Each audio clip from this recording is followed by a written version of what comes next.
is a matter of getting these guys to understand that, hey, there's a life beyond. Hmm. Big Something Phil, that we see many I see it for we live, boy. in the movie life. Yeah, Big Phil, that's true. We out on for we live. We didn't give me no Wow. intro, Man, nothing, no nothing. intro, no outro, no. Let's hear it for Bruno. Hey, Now about that. hear me, Bondan. Hey, look, Ashton in the house, boy. We know it all, yeah. Well, we there, no, we there. Mhm. I seen a liquai now. And when I go back Yeah. out to work, I have a liquai to teach. Tell me she related to a little girl named Anushka Liquai. Well, anytime it's a liquor, island like we related. Nice.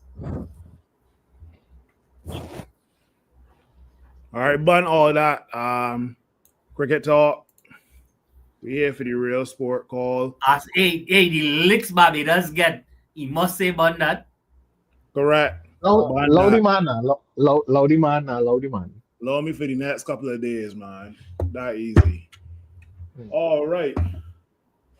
Transfer window shot today. We here to Yup. talk about, I guess, our transfer window. And then I guess other teams' transfer windows. If you would rather their transfer window or you rather our transfer window. But as always, can't do it by myself. Zahir, Courtney, Ashton, welcome, guys. How are you guys feeling on this Monday? Monday's a bank holiday for me, so it's Monday or Sunday? It's Monday. Monday. brother. It's Monday. It's Monday, boy. Living life too good. That is a tricky question, Phil. How are you feeling today? How you Do you feeling? mean in general or concerning football news?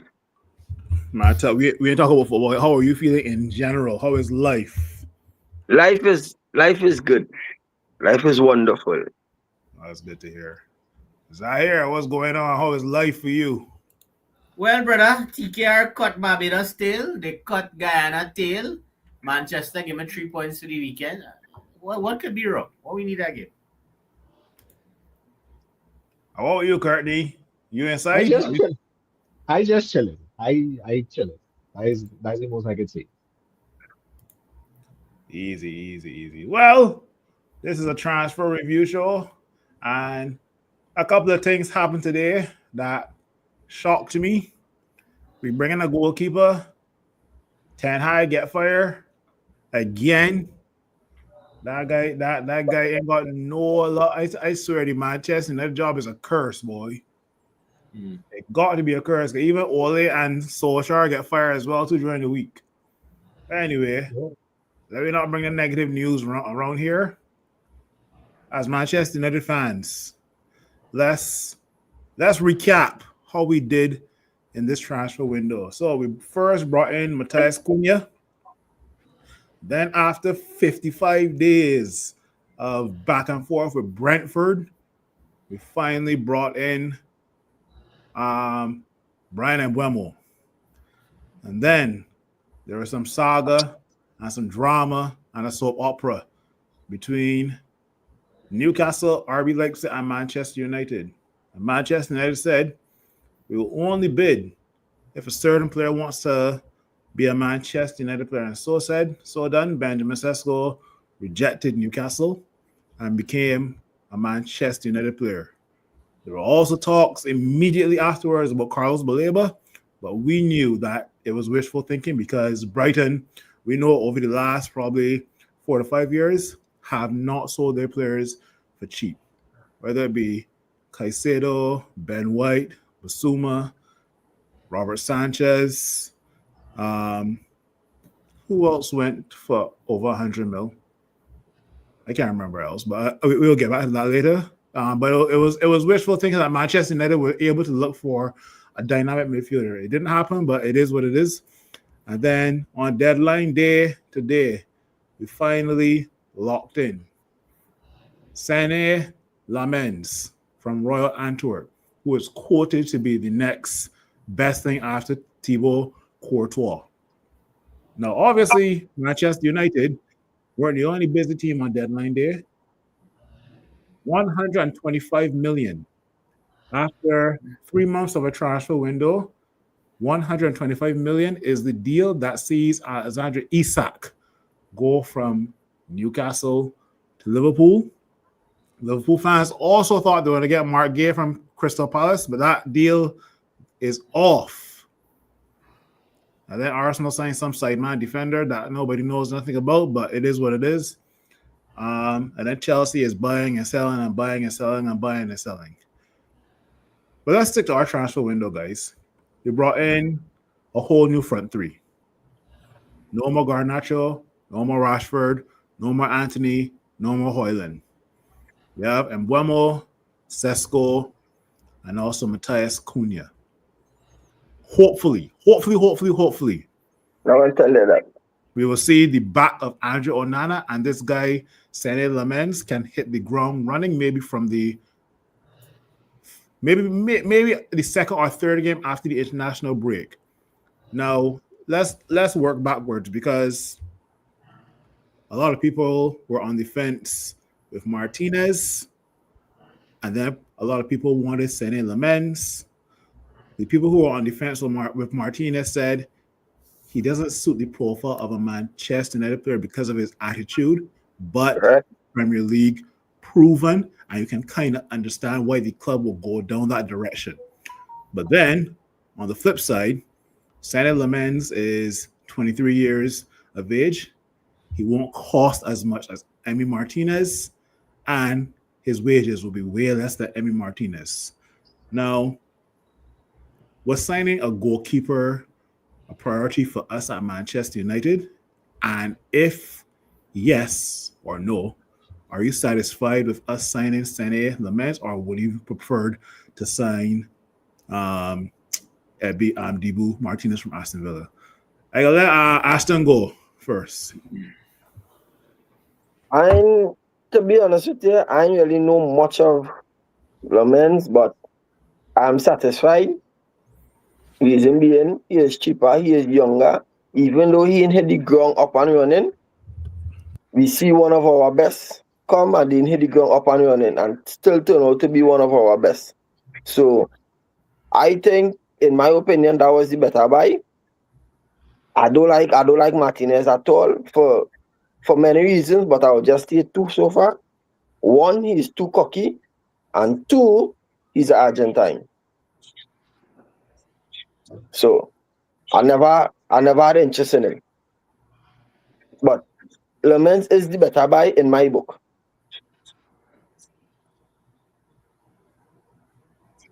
You muted, Phil. Okay, no problem. If memory serves me, the only Argentine player that is loved by Manchester United is probably Sergio Romero or Lisandro Martinez. Yeah, man. We talk about Andrew.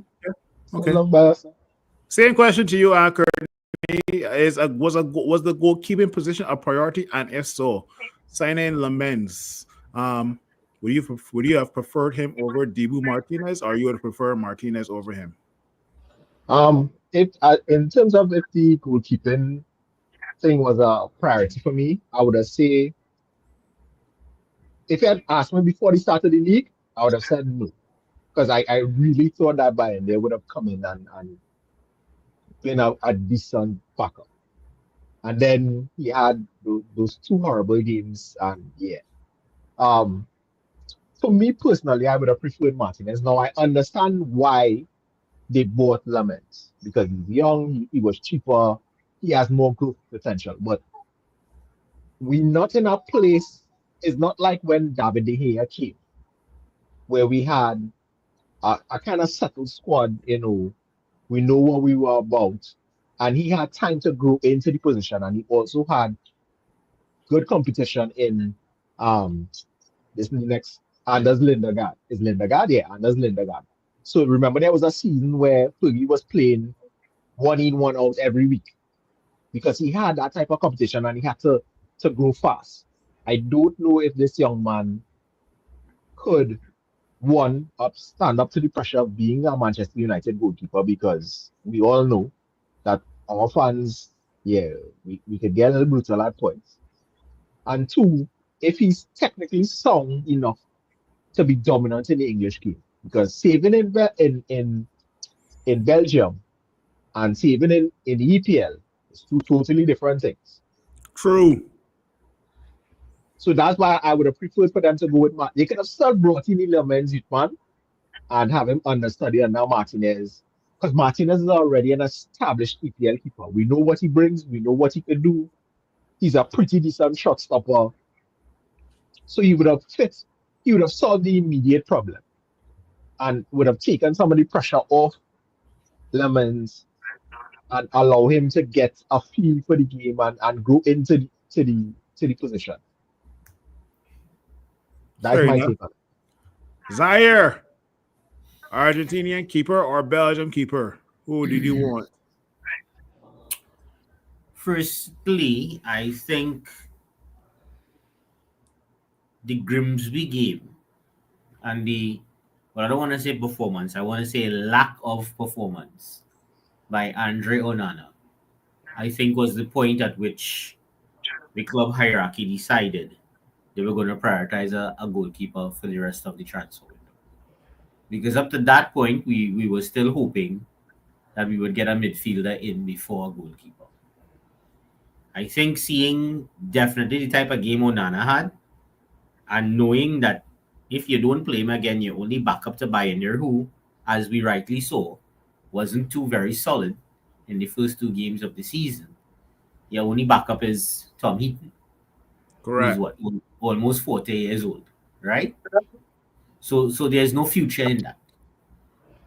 If you ask me to compare the body of work of both men, I will honestly say Martinez has the better body of work, regardless of how I, as a non-Argentine fan, feel about the World Cup in 2022.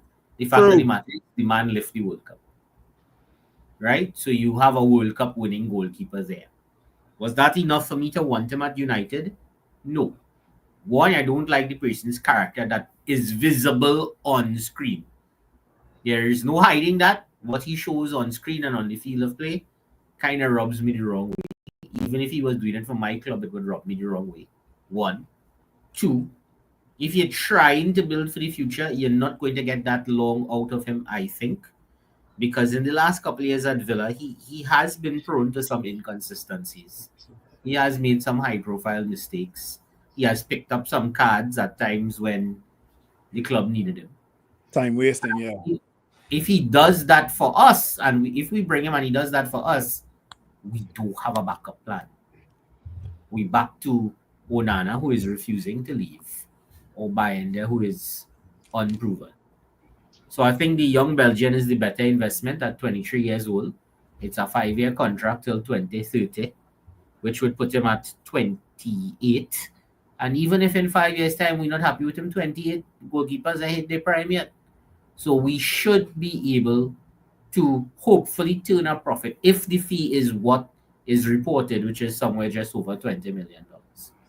Hopefully we could turn a profit for him. I don't expect him to sit on the bench for 5 years. I do not. No. Right? Unfortunately, I don't see him getting an opportunity until the FA Cup starts because we're already out of the League Cup. And that's the only other competition we're going to be in. Here's the next question I was going to ask you guys. I guess is a segue into this question based on what Zahir said. When do you guys expect to see Sens Lemens into the first team? Does he walk straight into the first team after the international break, or will it take a couple of games, or as Zahir said, will we have to wait till the FA Cup? Now, before you guys ask that question, I gotta ask, when is the FA Cup going to start? Does it start? Not sure. I'll have to check. All right, let me Google that now. When does FA Cup start for Man United? It's just is when our first fixture is. That's a better question to ask.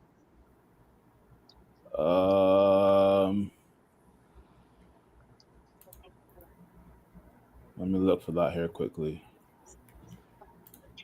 Okay. When are United Cup's dates in 2025?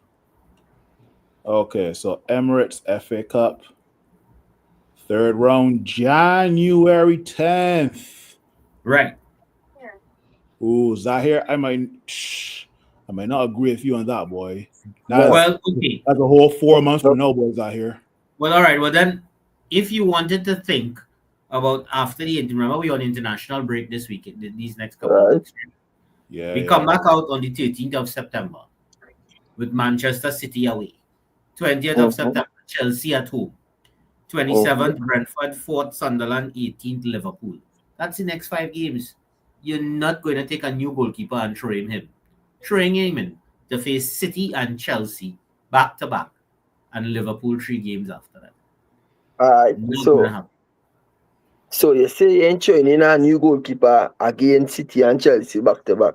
You're going to give Onana against City and Chelsea. It will have to be by in there. You're going to give him after he had a rough start there already? You gotta go with him because you know what you're gonna get from Onana, and you know. Let's face facts. Bayern there wasn't as bad as Onana was. If you look at Bayern, there has to be at least one fixture in between now and January 10th that the man could get at least 2 starts at least. After the Liverpool game, you have some fixtures: Brighton, Nottingham Forest, Spurs, Everton, Palace, West Ham, Wolves. You have time. To be honest with you, whether you train Lemens against City and Chelsea, you have a better chance than playing Bayern there and Onana there. Because we all know Bayern there weakness, he don't dominate in set pieces. Right? So playing Lemens there, to me, I taking that gamble. Courtney, never on the 23 team. Well, he might get a run on the 23 fixtures. That's it. I agree with Ashton. I agree with Ashton. Play something. I want to see the man play before he Correct.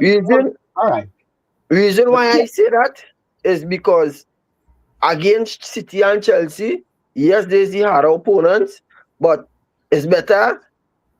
I accept you make a mistakes against them and the weaker teams come and you're fresh and you're still making them kind of mistakes. So it's better I watch you and I see something positive in you against them opponents. So when they meet Sunderland and them teams, I say, yeah, boy, he don't face it all. He's settling himself now. Let me get rid of all the negatives from now against the harder opponents. Yeah, I had to agree with Ashton there because at the end of the day, teams know that both Onana and Bayern are weak in the air. Fair point. And literally putting players on them to cause them problems.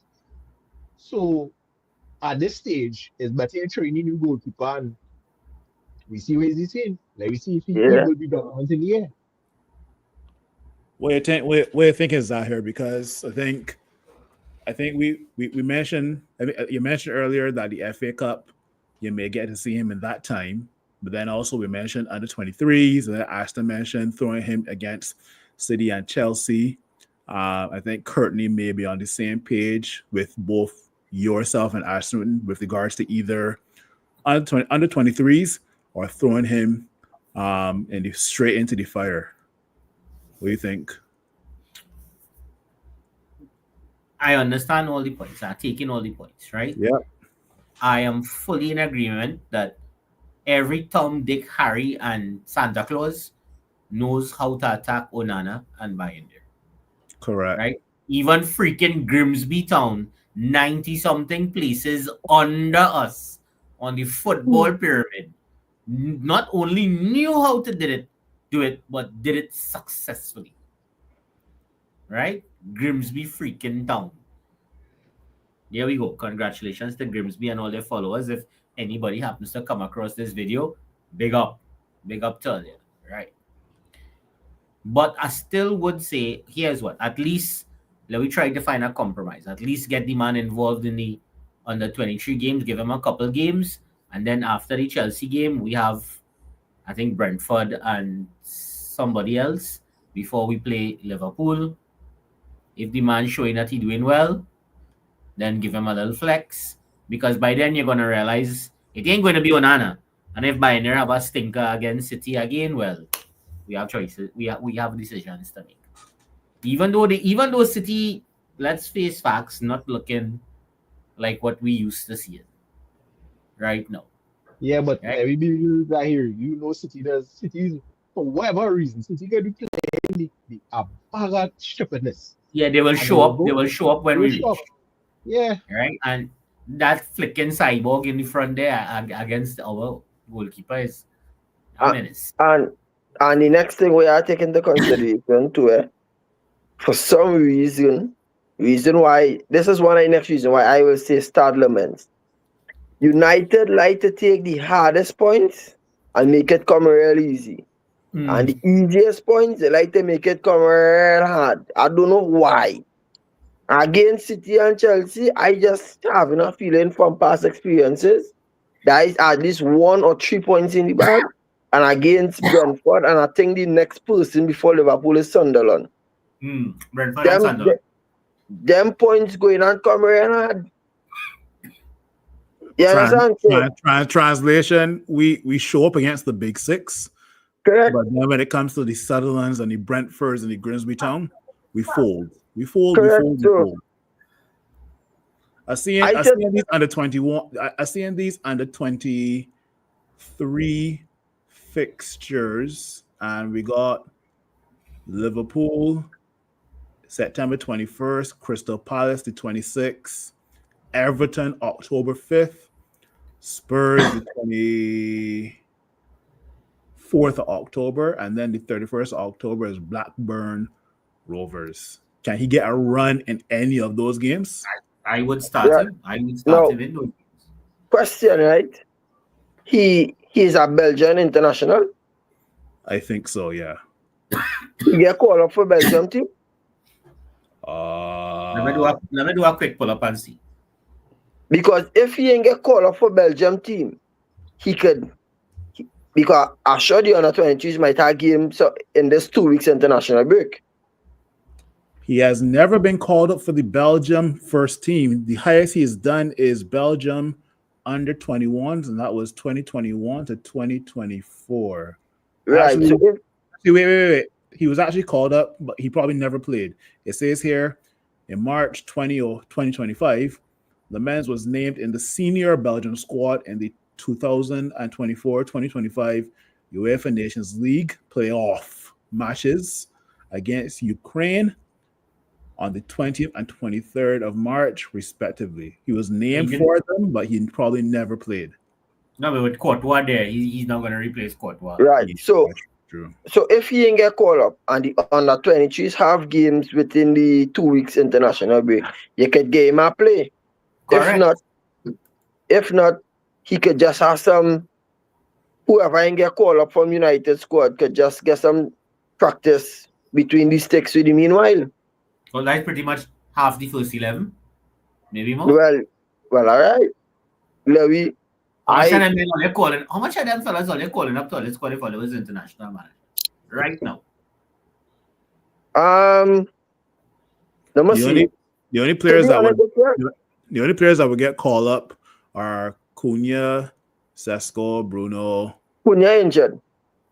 So they're not going to risk. Mbeumo will get called up because Africa has to qualify. Mbeumo, Sesko, Bruno Fernandes. Casemiro making the Brazil team. No, I see Neymar didn't get called up, so it looked like Don Carlo making some changes in Brazil. Right. So Harry will get called up. Dorgu will get called up as well. Dorgu will get called up. Delete Euro. Yeah. Mazraoui will get called up. Maz will get called up. Although he now come off from injury, but they will still call him. Well, Ahmad should get called up. Ivory Coast not very strong right now, I think. All right, I think we've come to the agreement that at some point in time this season, before 10th of January, we would at least like to see Sene Lamens in between the sticks between now and sometime before January 10th for the FA Cup fixture. I don't think Amarin has a choice. I hear what I hear saying enough, but Amarin don't have a choice. He cannot go in with the two keepers that he currently using. They just not cutting it. Boy, Courtney, if I got to ask all three all a stupid question. If we can see that, how come he can't see that? Because right now he don't have another option. He can't play something. I think the playing of Onana against Grimsby was the final nail in the coffin out here. That was the final nail in the coffin. Yes, but I think he made the decision to play him in that game, expecting what happened from Onana. That being real serious here, because he needed to convince management and this fella had to go. You see, the thing is, right? I still don't understand why Onana have a contract with United. Well, you gotta remember something, right? It's an hard player. That contract supposed to terminate immediately as the season done. That is not how that is. And players have too much power with that right now. That's the problem we always going to have. Ever since the Bosman ruling in 1995 and the offshoots from that, players have too much power. They can hold clubs to ransom like a certain PP6 has been doing for his whole damn career. I can't say that his whole clubs to ransom, Zahir, and because the positives outweigh the negatives. Because if we remember, I don't know if Ashton old enough, but Big Phil, Zahir, and myself, we old enough to remember how things used to run before that transfer, that Bosman ruling. Yes. And how men used to get shaft and shaft bad. Correct. So it's a kind of delicate balancing act that you had to find, right? Now I understand what you're saying, where players have too much power, but it's also on the flip side, you had to protect players too, because men was getting shaft rigid. I get you with that, right? Then there needs to be some room for clubs to put termination clauses into contracts, because we before today was paying a man over £300,000 a week to sit down and play FIFA and tweet. Not even to train. It was made clear that he was persona non grata. So you're not even training with the squad. You're sitting on your ass flat at home. Yeah, but you gotta understand the flip side, Zahir. Okay, for example, right? We could use somebody like, we could use the Yapstam scenario. Me and the boss fall out, and I could have sit down there and think, but because of my contract clauses, I could now be moved on. Now, for Sancho chose to do the things that he's doing. But at the end of the day, we have a contract. If we as United don't put those kind of clauses where, hey, if you and the manager fall out and it have no way back, because people will fall out. These big people, things will happen, things whatever, it have no way back. I must be able to move you on. But if you're not putting that as a clause in my contract and we're not agreeing to that up front, wait, Chad Wicked out here. But if Chad Wicked, Chad cut Jesus slippers, yes? With that commended, cut Jesus slippers. Onana. Don't stop there. No, don't stop there. If you're going to pick Onana for City, right, then let's start with Mason Mount up top in the number 9 position. Let's put Harry at centre back, right? Let's have Dalot and Shaw as our wing back. Come, go full blow, man. Go full blow and start with Ugarte and Casemiro in the middle. I like how Zahir does. In fact, let me make it even worse. Play Bruno as the false 9 and put Ugarte and Casemiro in the middle field. What you say? No. If we want to kill yourself, let me go brave. I'm saying this here. I like how this is the second time Zahir has kind of segued into the next kind of topic, right? Actually, that would have been the fourth topic. But let's talk about our transfer window. how do you rate it? We've brought in a keeper. Now, bear in mind, your rating can either change, obviously, as the season goes along. And by that, I mean, let's say Sens Lament turns out to be damn well Buffon for us, or Cassius, or Manuel Neuer back in the day. Then obviously we can come back to this podcast, but okay, well, my rating for the entire season, my rating for the transfer window was let's use hypotheticals. My rating for the transfer window was 7.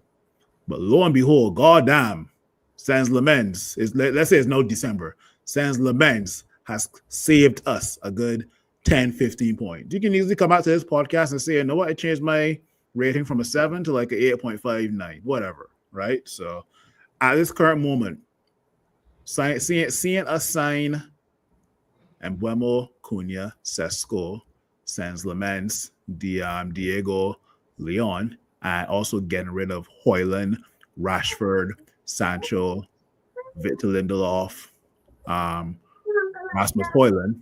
What would you rate our transfer window so far? Guys, you two go first. I waited. I gave it a 6. Alright. I gave it a 6 because it took too long for us to do pieces of business. They did the Cunha deal very quickly. As they rightfully said, the Brentford deal took 55 days. And then coming down in the dregs, your barkeeper. And you still haven't addressed one of the major issues that this team has had for the last decade. We've not had a proper holding midfielder since Michael Carrick left. Nah, don't say that. We are Ander Herrera, man. But Ander Herrera is not a holding midfielder. But you said we ain't had a proper midfielder since Michael Carrick. No, a proper holding midfielder. Fair enough. That's what I'm saying. Right? Scott is not a holding midfielder. Pogba. Today is Monday, right? Like we don't go down that rabbit hole. Pogba is not a holding. What Pogba was holding and what he wasn't holding. Right? So that's my thing. Now, granted, look, we needed people to finish, and I don't have issues with Mbeumo and Cunha. But we really needed to get somebody who has legs and could do that running in the center of the park and break up play. Because we have all the attacking pieces, and if you look at it, between Mount, Bruno, Ahmad, Kobe, we have attacking talent. We just don't have somebody that will run and break up the play. But that's how I see it. Alright, so for me, I 50-50 on this. I 5 out of 10 right now because Diego Leon, I ain't see him play yet. Right? The Laments fella now come. We do not know. We as only speculating who want them to start, who don't want them. So we ain't sure who we going and get any premise yet. I don't know for what reason why my front three not starting together for me to actually see something. But they are not starting. I see a little bright performances here and there. But I just not seeing Cunha, the Cunha from Wolves. I'm not seeing the Bryan Mbeumo so far from Brentford. I'm not seeing the Sesko that is this whole hype about as yet. But I mean, I see Mbeumo little nice. He looking all right. Cunha called me pick up this injury. I can't really judge a man off for 3 games because he ain't scored 1 goal yet. Again, your time. It's a new environment. It's a bigger team. The pressure might be a little more. So, I'm watching them. So right now, I 5 out of 10 right now. All right. primary objectives in any transfer window, apart from addressing your positions of need, you are supposed to, 2, remove what the club doesn't need or cannot use, and 3, while addressing 1 and 2, you are supposed to balance your books in such a way that you stay on the right side of financial fair play. All we can agree on them? Yeah, it makes sense. Good. For this transfer window, the club brought in 5 players: Cunha, Embueno, Sesko, Leon, Lemons. 20 players have left the club.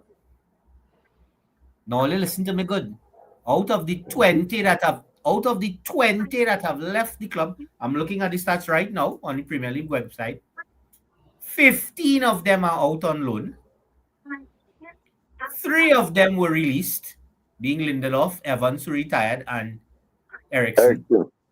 And we get money for 2. Anthony, Garnacho. Here's what's going to happen now. I'm making a bold prediction. Rashford coming right back after he loan because Barca ain't going to buy he no way, no how, no hell.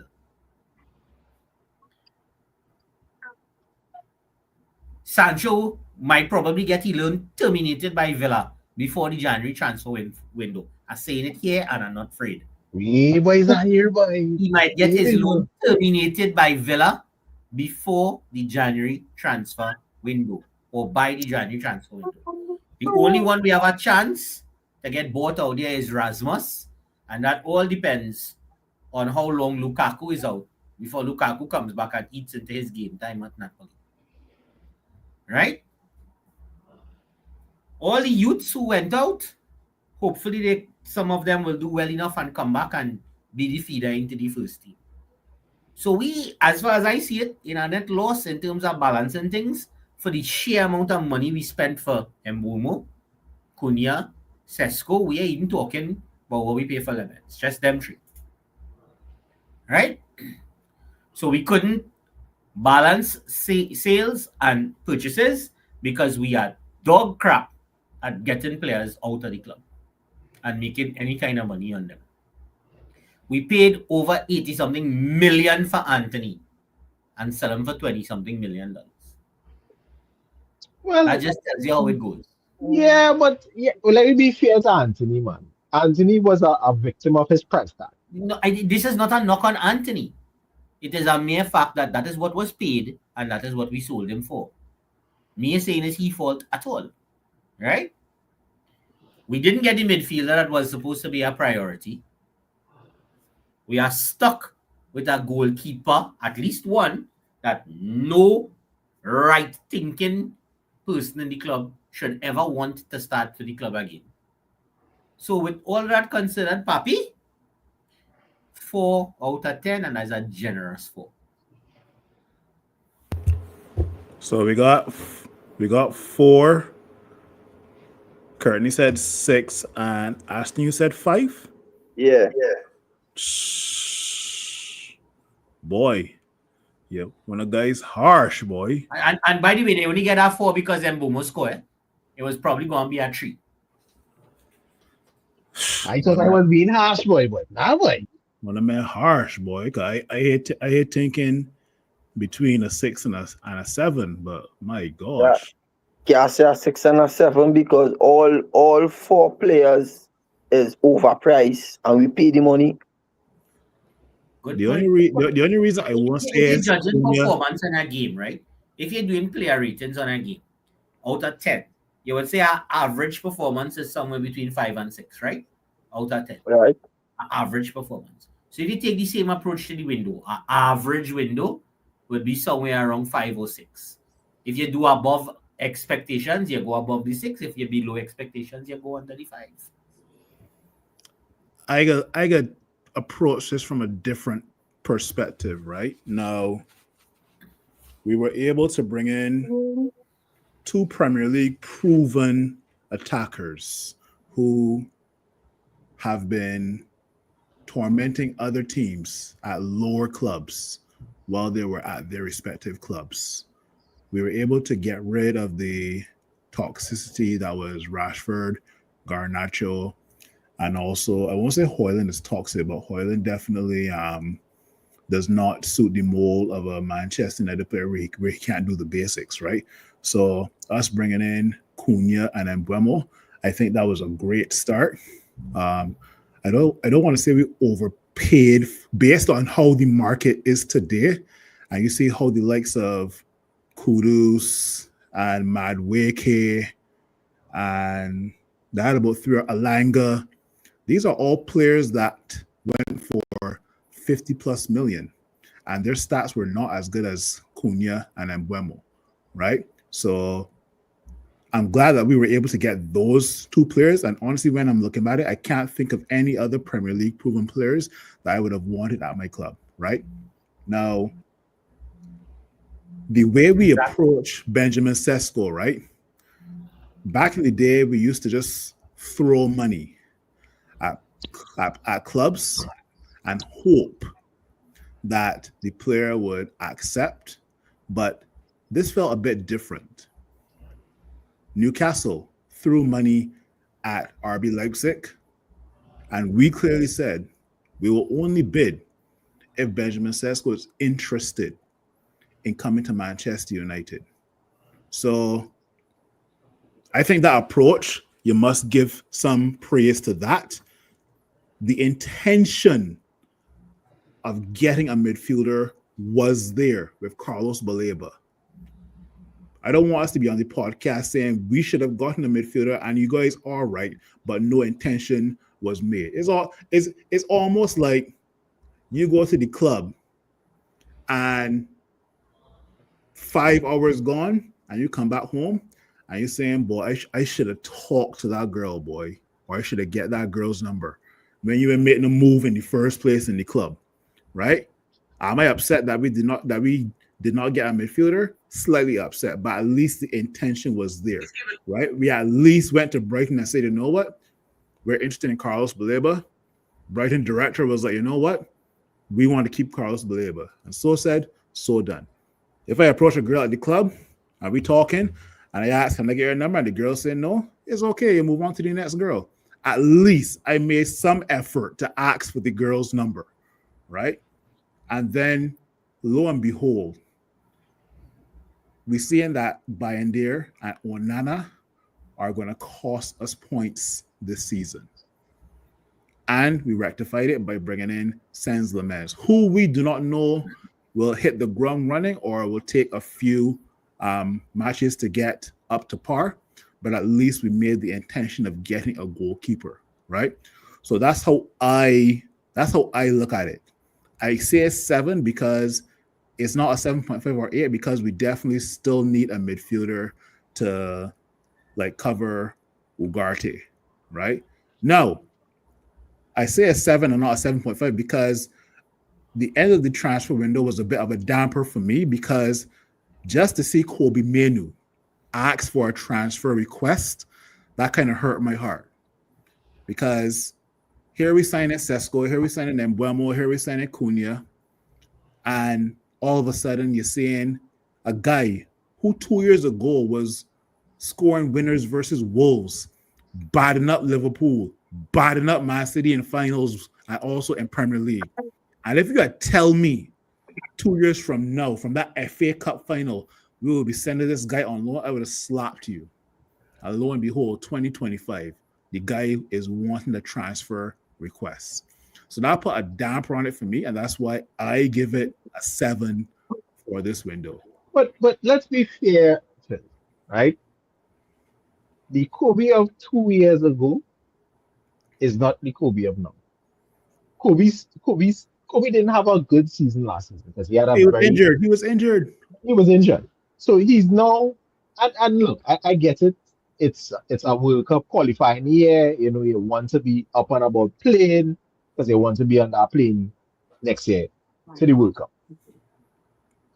But for me, it is if you left and you went on loan, it would for me it comes across as I really can't cut it at United, you know. So I will go down this different routes and see if I can cut it here and make my name here. And No. I think you kind of misunderstood Kobe. Kobe said he just wants playing time, He just wants playing time. That's all. And for you, let's be honest. You compete when your manager says that you have to compete against the likes of let's look at the top. Let's look at top 6 or 7 teams in the EPL. You're a young 20-year-old, and you're at Liverpool, but you're showing promise. And then Jurgen Klopp or Slot says, well, the guy can't get any playing time because he has to compete with Mo Salah. Let's go over to Man City. Well, the guy really can't get any playing time because he has to compete with Erling Haaland. Let's go over to Arsenal. Boy. no, but that it happens. It's just their coaches don't say it. For example, there was the but I'm just painting the picture. Let's say you go over to Arsenal. Boy, as a young centre back, he's really good, but he competed versus William Saliba and Gabriel. You go over to Spurs. Boy, I don't know. That guy is not fun. So, for example, the youth man that City buy is last year or year before. Well, that they sell to the Spanish team, boy. What was it? They sell to a Spanish team? Yeah, they buy him after that by Oh, you mean Doku? Not Doku. No. Argentinian fella. Yeah, he was a forward. Yeah. Oh, Julian Alvarez. Right. Yeah. Right. He couldn't complete with Haaland, but he wanted more game time for him. But when he played, he was effective and he scored. Eh? Just now. Why he couldn't compete with Haaland? Haaland was a beast. No, Haaland was just the more favorite because every time Julian come on or start, he was scoring or assisting. Haaland was just the more favorite player, but he could have competed with Haaland. But here's the thing, now, right? But I think it's different. I think it's different circumstances, and the picture I'm trying to paint. Let me share this example. Watch Palmer at City and watch Palmer at Chelsea. Nobody didn't know who Palmer was, and he come in Chelsea and was given the game time and prove himself, and he was just not good enough at City, right? Now Kobe, on the other hand, what competition is having United for Kobe to be being benched consistently like that, although he don't prove himself already? Yeah, but the position. Kobe needs somebody. I don't think it's the position. I think it's the player. I don't even think it's the player because first to begin, Kobe's a man bench. He come on, he start, and he was cool and humble. I prove my worth when I start. I prove my worth when I come off the bench. Why you still benching me? Bruno have no right playing in the middle there because he's not effective enough there. Right? You don't want to bench Bruno. You go and buy Bruno and Cunha, where Bruno's supposed to be playing in one of those positions. I don't have the problem in the buy-in, but my problem is not everybody is effective against every single team. And Bruno is one of them. It have games Bruno will go missing and he's still staying on the field. Kobe on the bench, you're not bringing him on. Bruno had to start. He's not playing good, you're still starting him. Sometimes, if a man's showing his worth, the next person who is having a bad game, you need to take them off and put the man who is showing his worth. Kobe proved himself too much time to be sitting on the bench.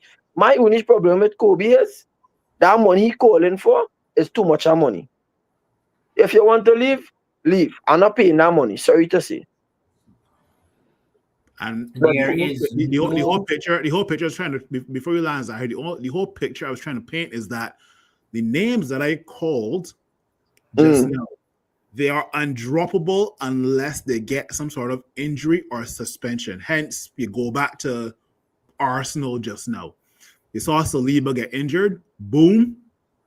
Christian Mosquera that they just signed came on. Did a pretty good job as well, too. You see how Cunha got injured and both Xerxes and Kobe came on as well, too. Right? But my point is that at the top, 6 or 7 clubs, there's that 1 or 2 players that's undroppable.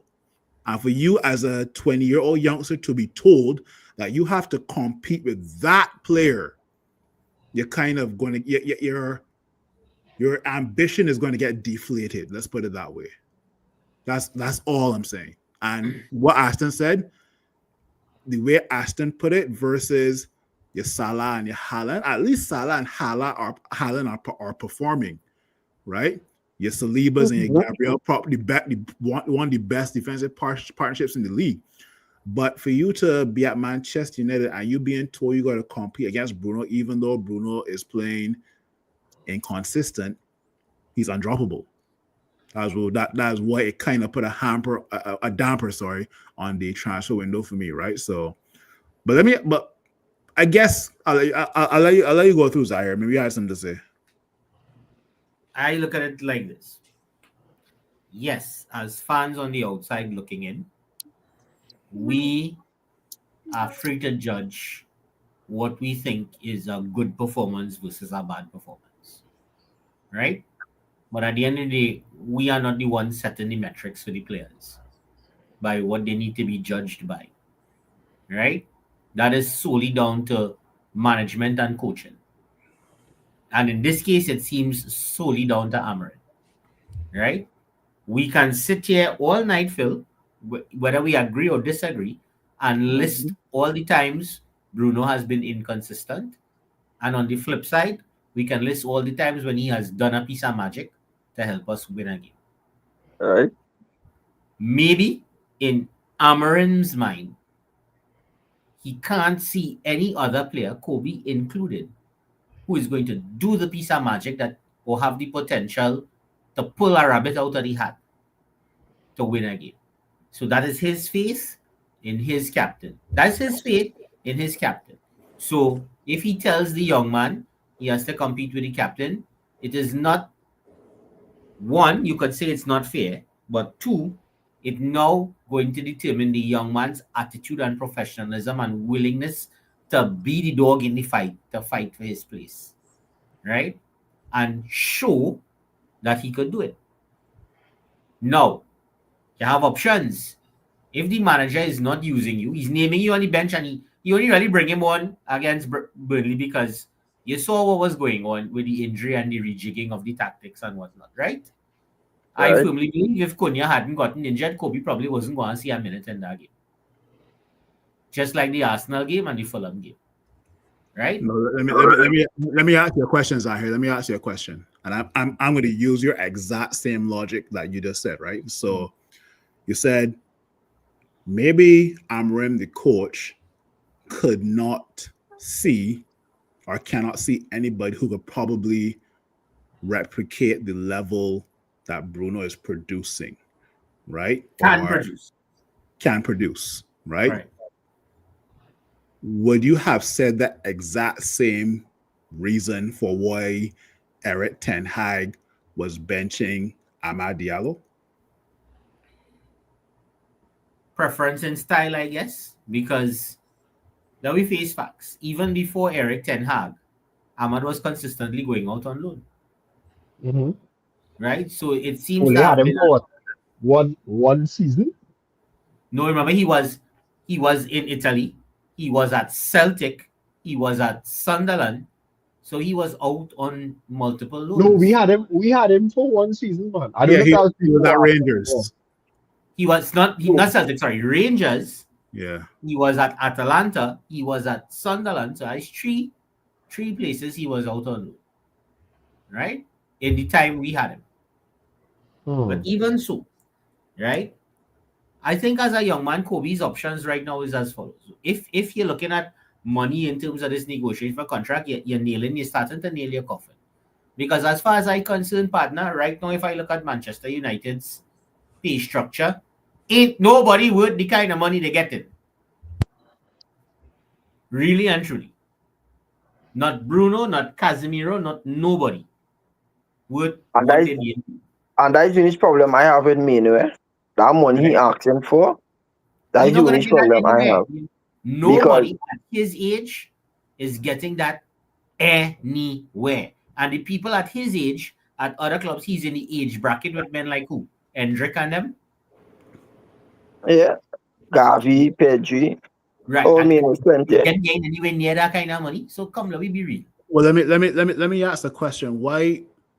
Let's take it off of Bruno for once. How come an injured or / injury prone Mason Mount can see more game time than Kobe Manu?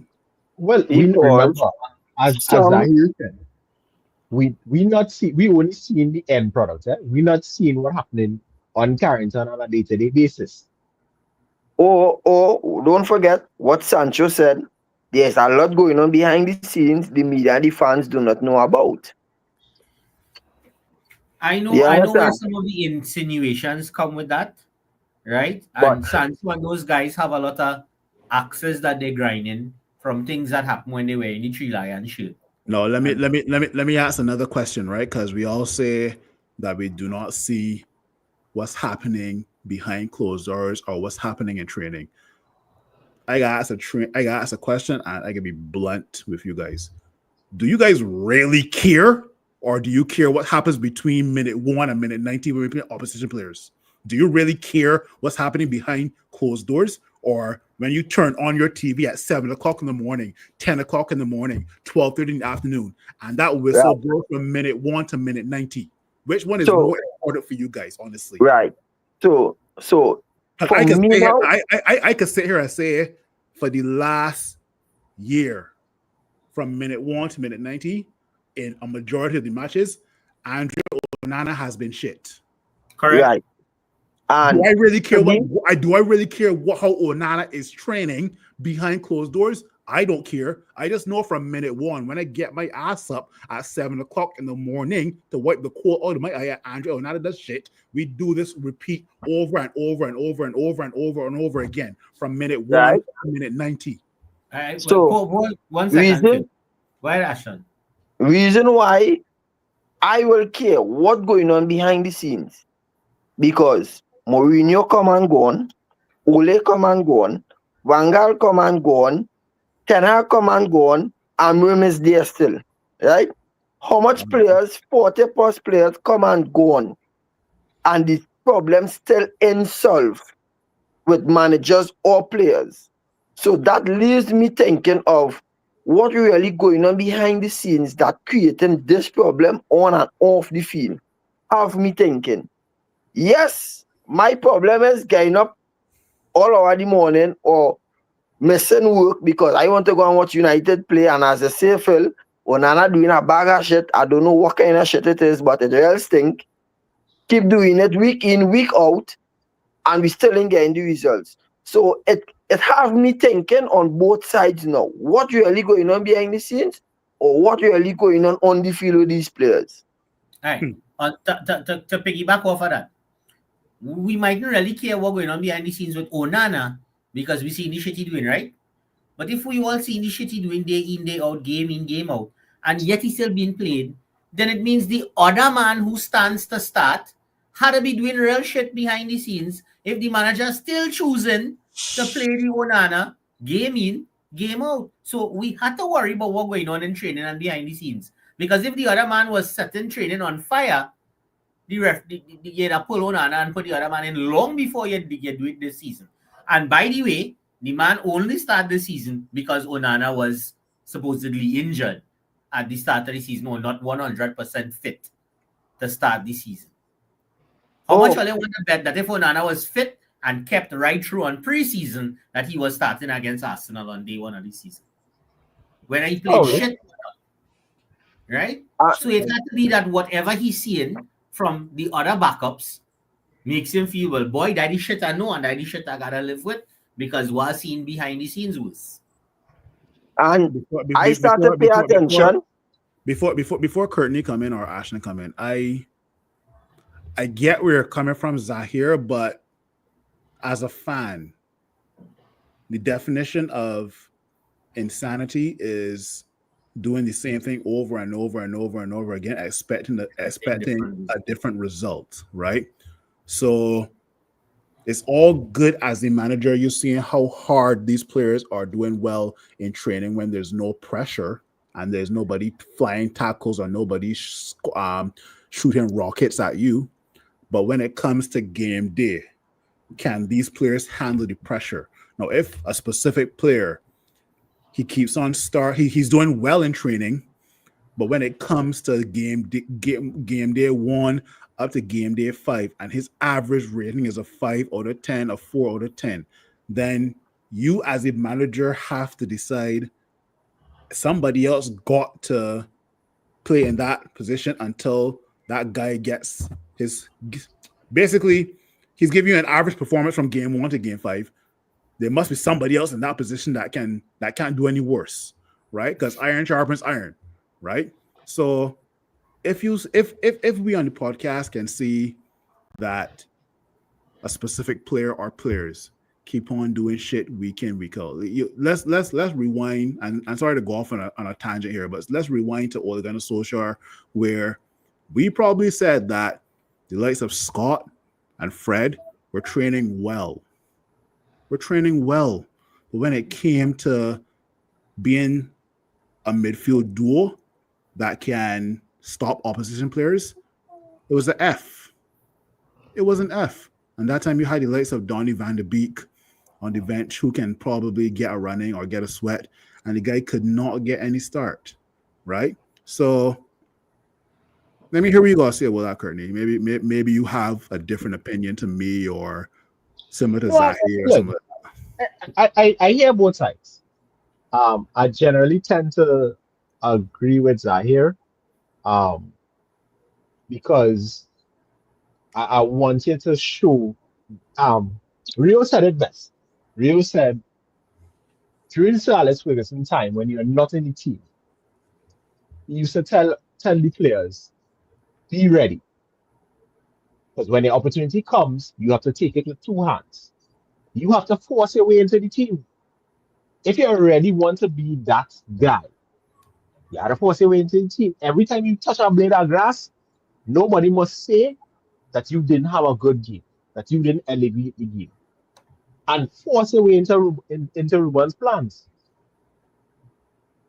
But how do you force yourself into a coach who won't drop Bruno? And that's you see, you gotta look at it from, if he had and if he had set that Grimsby game alight, right? I personally still don't, and he did get an assist in that Grimsby game, right? But I personally still don't think Kobe would have started for the rest of He the may game. not have started, but he may have gotten a shoe in. No, for the Fulham game. So every time that you come on that pitch, you have to set it alight. Nobody must say that you ain't doing what you're supposed to be doing. I gotta let Ashton come in because I got a rebuttal to what you said. Let me ask you this, right, Courtney? If Ten Hag was there still, you think Amad would I be playing in front of Anthony? The front four? And you hear what you now say, right? You said, Rio said, when Sir Alex tell you be ready and the opportunity arrives, you must grab it, right? Amad opportunity arrives and he grab it with both hands, but yet still being benched and being played second fiddle to Anthony. Well, in that case, Ten Hag from day one when he came in wanted Anthony.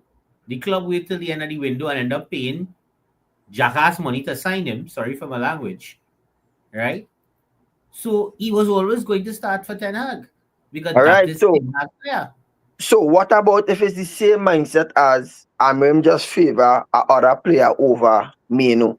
And that's what I think it is. You know, I just can't wrap my head around if a player is ready to play football for Manchester United, and you're told that you have to play or you have to compete with Mo Salah, Gabriel Saliba, Bruno Fernandes.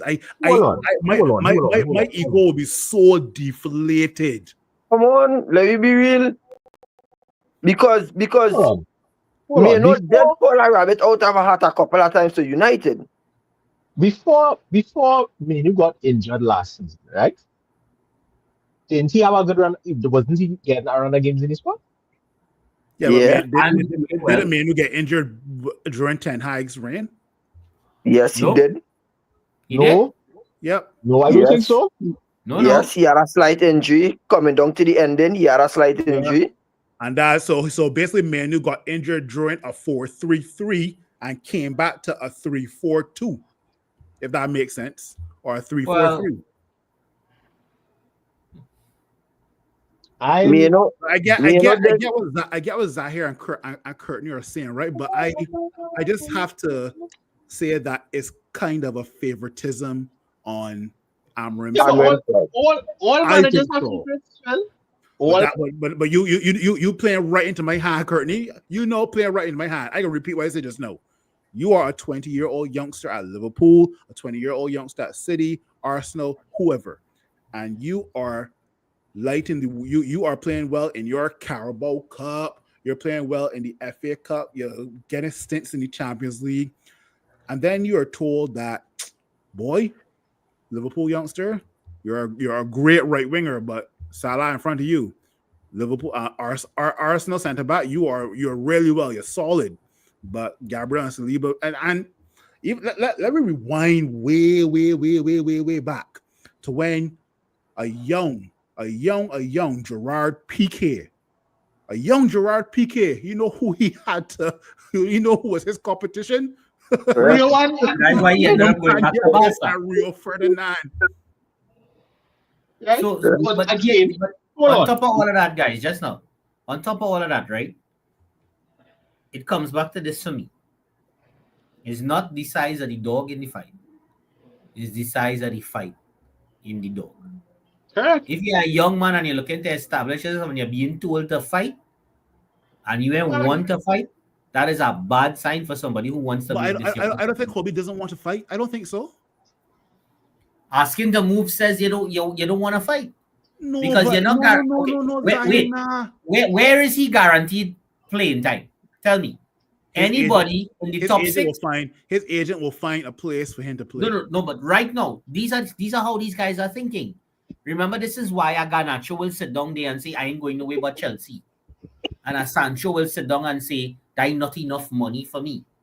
These modern players have a level of thinking that they're better than they really are. 1, 2.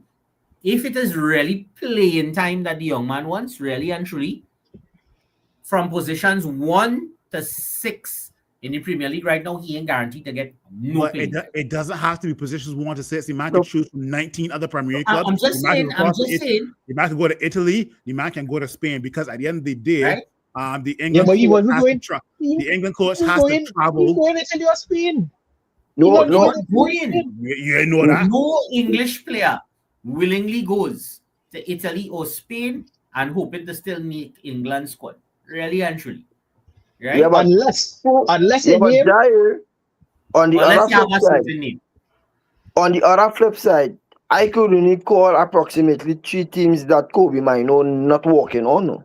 Any other team, I will put more money on Kobe Mino to work on and perform. No. All right, let me guess. Them 3 teams might be Liverpool, City, and who? Probably Arsenal. Right, because with the Arsenal midfield, he not replacing Declan Rice or anybody next to Rice. Correct. Right? Watch Chelsea midfield right now. Watch Tottenham midfield. Watch Aston Villa midfield. Kobe Mino have a chance at starting in them team. As a what? As a CDM or a central mid? Or a cam? As a central mid. He's starting on Newcastle. But it's not limited to the top 6. There are 19 other Premier League teams in the Premier League. So if it had 13.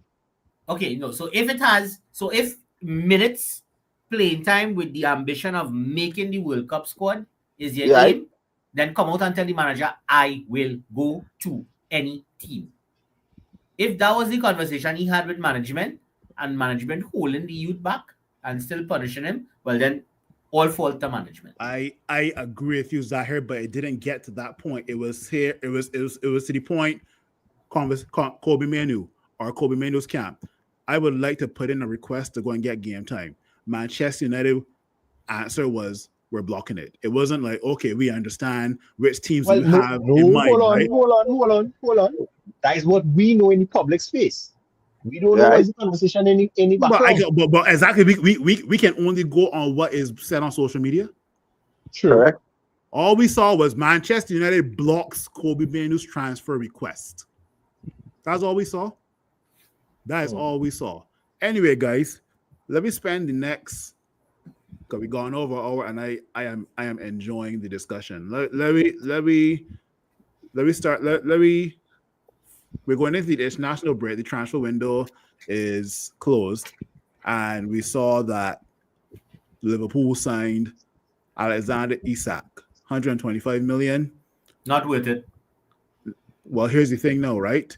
It may be worth it to Newcastle, but at the end of the day, every social media outlet is saying, well, not every social media outlet, most influencers who follow football are saying that is the league done and dusted. Oh, What good. do you guys think? You read my mind off, Phil. I know gonna tell you Liverpool pass you, you know. Yeah, I ain't seen them.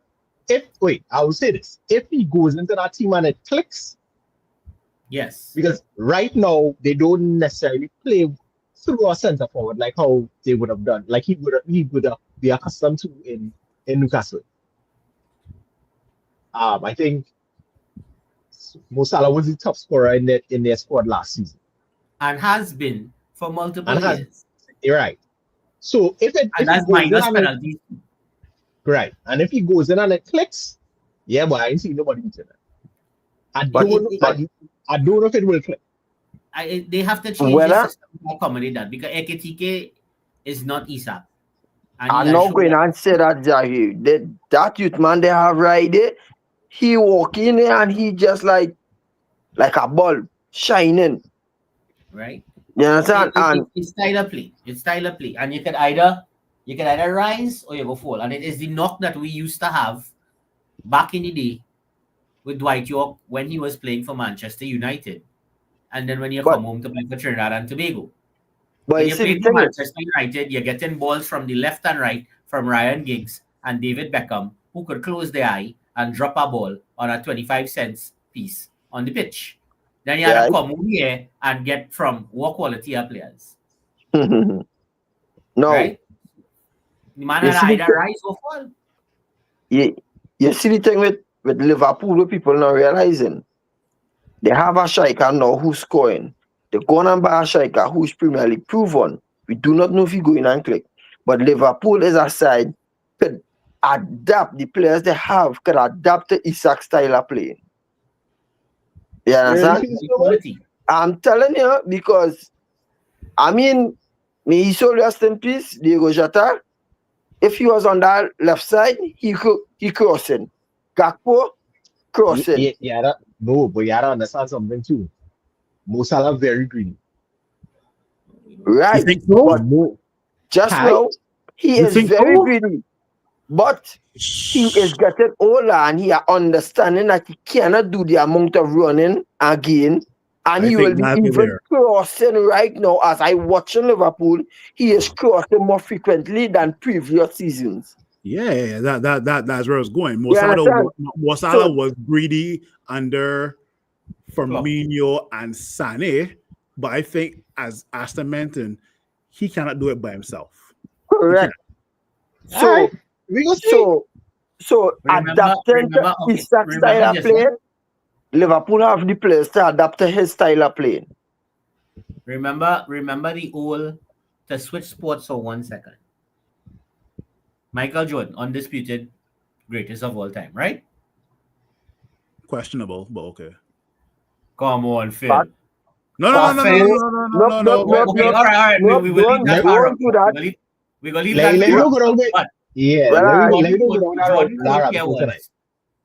Offense wins games.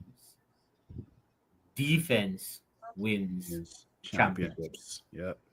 Right? Liverpool could score 5 and 6 in every game. If they let in 7, they will lose.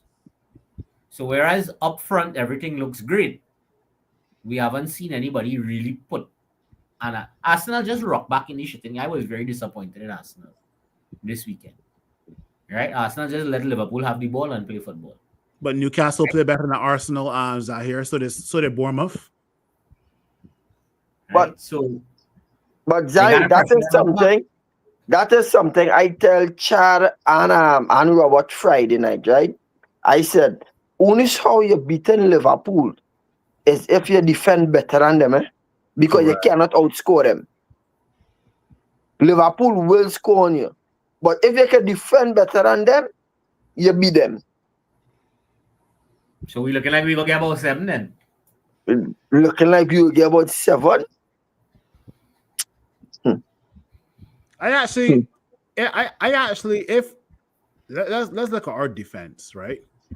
If my ideal defense is on the left, it'll be Dorgu as the left wing back. On the right, it'll be Ahmad as the right wing back. Sorry, Dorgu left wing back, Ahmad right wing back.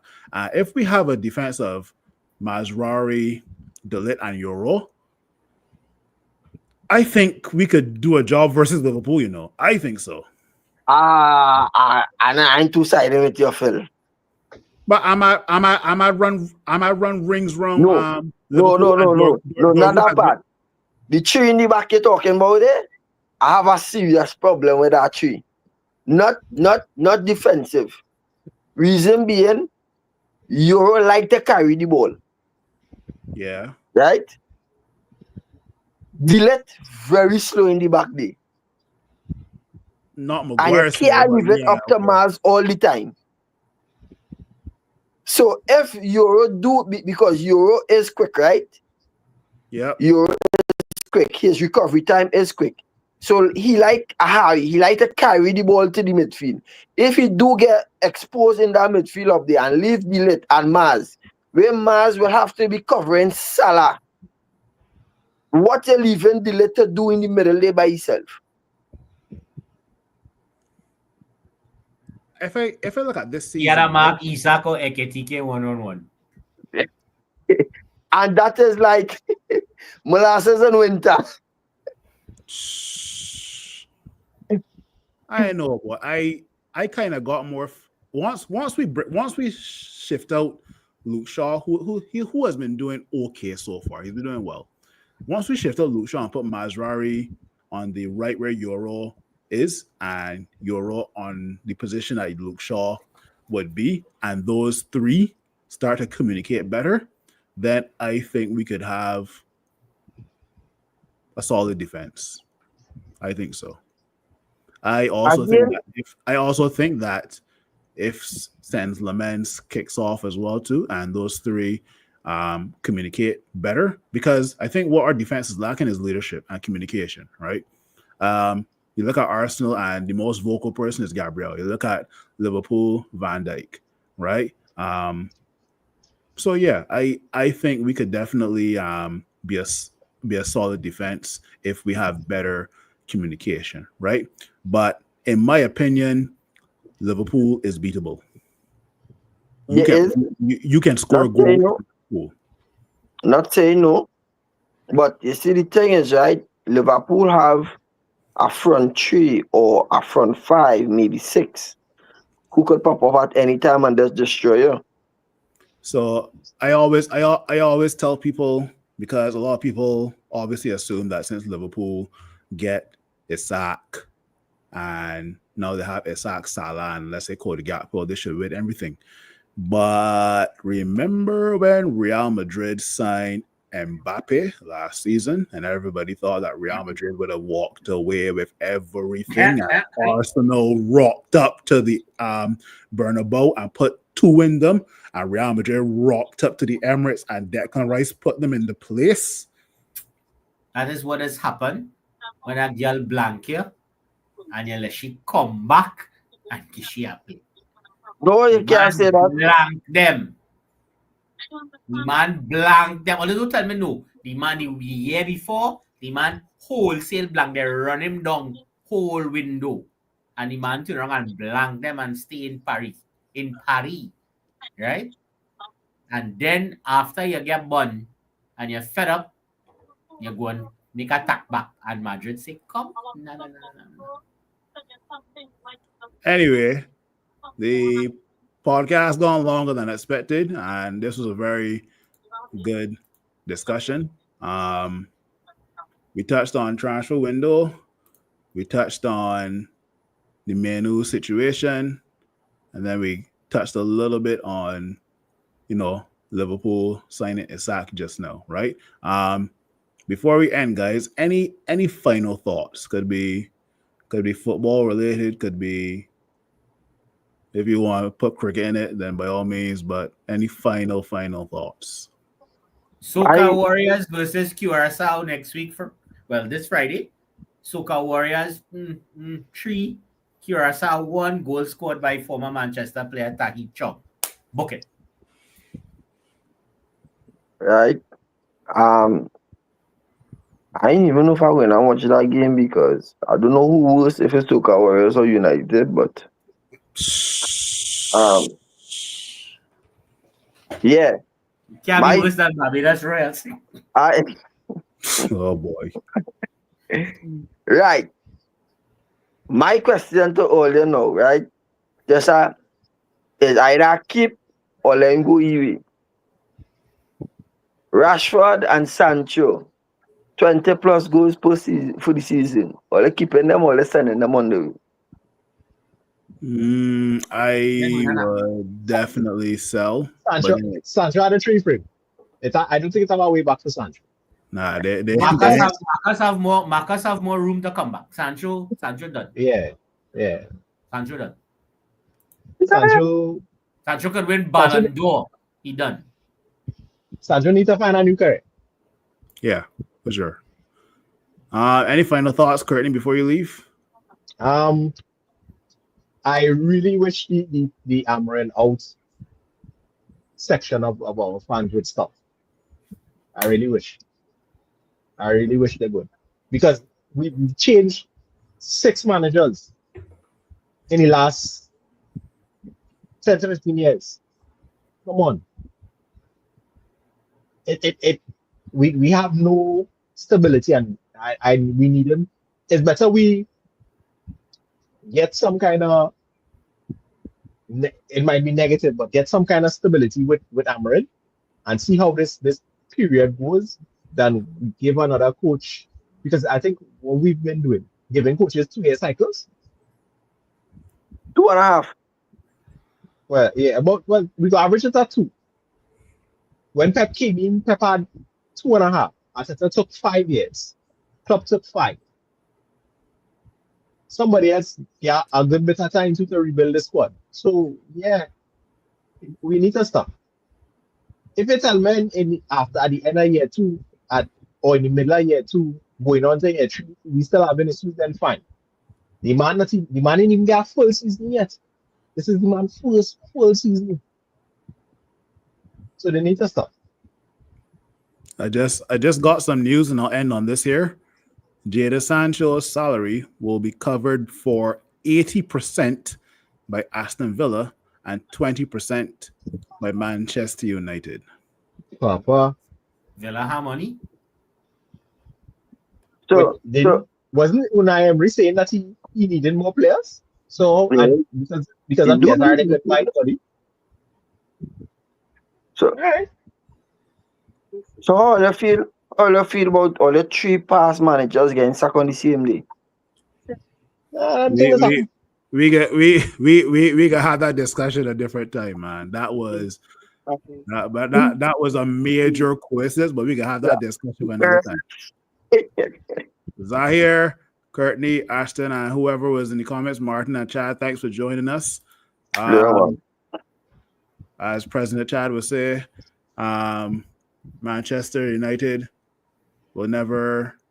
I can't remember. I've not been on this podcast. Red Devils never die. We multiply. We multiply. And we also got to say hated, adored, but never ignored. All right, guys. Peace and love. Good night. Everybody.